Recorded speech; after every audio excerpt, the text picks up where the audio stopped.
Hello నమస్తే అండి. Welcome to అన్నా కుస్మా కిచెన్. ఈరోజు మన కిచెన్లో చేసే రెసిపీ అండి పొట్లకాయ మసాలా కర్రీ దించబోతున్నానండి. పొట్లకాయ అంటే ఇష్టం నేను వాళ్ళకి ఇలా మసాలా కర్రీ చేసి పెట్టండి మళ్ళీ కావాలని అడుగుతారు. చాలా అంటే చాలా ఈజీగా 10 నిమిషాల్లో ప్రిపేర్ చేయవచ్చు. చాలా టేస్టీగా ఉంటుంది. స్పైసీగా ఎంతో రుచిగా ఉండే ఈజీగా చేసుకునే పొట్లకాయ మసాలా కర్రీ ఎలా చేయాలో ఏమేం కావాలో చూడండి. వీడియో స్కిప్ చేయకుండా పూర్తిగా చూడండి. పొట్లకాయలు తీసుకున్నానండి, లేతగా ఉన్నవి తీసుకోండి, చాలా బాగుంటుంది. ఇవి మాకు పొడవుగా దొరుకుకోవాలండి.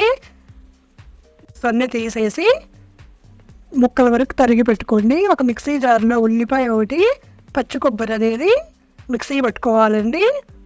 మీకు కావాలంటే ఎండు కొబ్బరితో అయినా మిక్సీ పెట్టుకోండి, కానీ పచ్చి కొబ్బరి అనేది చాలా టేస్టీగా ఉంటుంది అండి. ధనియాలు 1 స్పూను, చెక్క 2 అంగుళాలు, అల్లము, లవంగాలు, యాలకులు తీసుకున్నానండి. ఈ స్పైసీ వల్ల చాలా టేస్టీగా ఉంటుందండి. స్టవ్ వెలిగించి ప్యాన్ పెట్టుకొని 2 స్పూన్స్ ఆయిల్ వేసేసి పోపు దినుసులు వేసేసుకొని అది ఫ్రై అయిపోయిన తర్వాత పచ్చిమిర్చి, కరివేపాకు వేసేసి ఫ్రై చేసుకోవాలండి 1 నిమిషం. ఇలా ఫ్రై అయిన తర్వాత తరిగి పెట్టుకున్న పొట్లకాయ ముక్కలు వేసుకోవాలండి.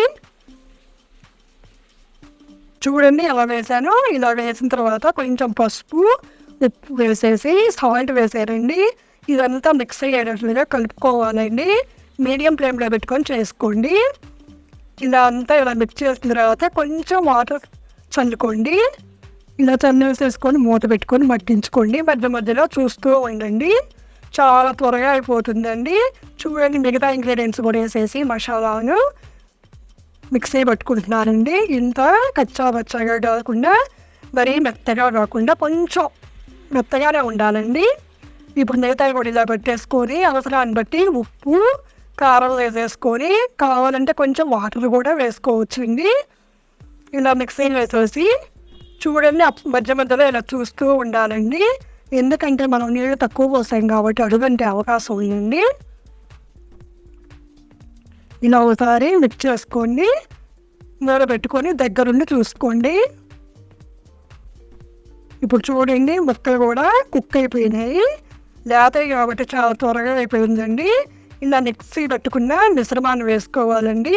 ఇదంతా వేసేసి మిక్స్ చేసుకొని చూడండి 2 నిమిషాలు ఇలాగా కలిసిపోయేటట్లుగా కలుపుకోవాలి. ఇలా కలుపుకొని వాటర్ వేసుకోండి గ్రేవీ కోసం. మీకు కావాలంటే ఎక్కువ తక్కువైనా వేసుకోవచ్చు, ఇంతే వేసుకోవాలని కాదండి.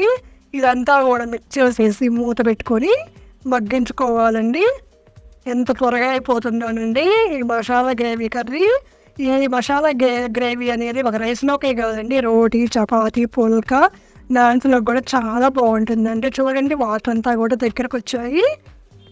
ఇదంతా కూడా కరెక్ట్గా కుక్ అయిందండి. మసాలాలు బట్టి చాలా టేస్టీగా ఉంటుందండి. ఇప్పుడు డిష్ అవుట్ చేసుకోవడమేనండి. వీడియో మీకు నచ్చినట్లయితే లైక్ చేయండి, కామెంట్ చేయండి, మీ ఫ్రెండ్స్, మీ ఫ్యామిలీ మెంబర్స్కి షేర్ చేయండి, సబ్స్క్రైబ్ చేసుకోండి. మరిన్నో వీడియోల కోసం పక్కనున్న బెల్ బటన్ ప్రెస్ చేయండి. Thank you for watching.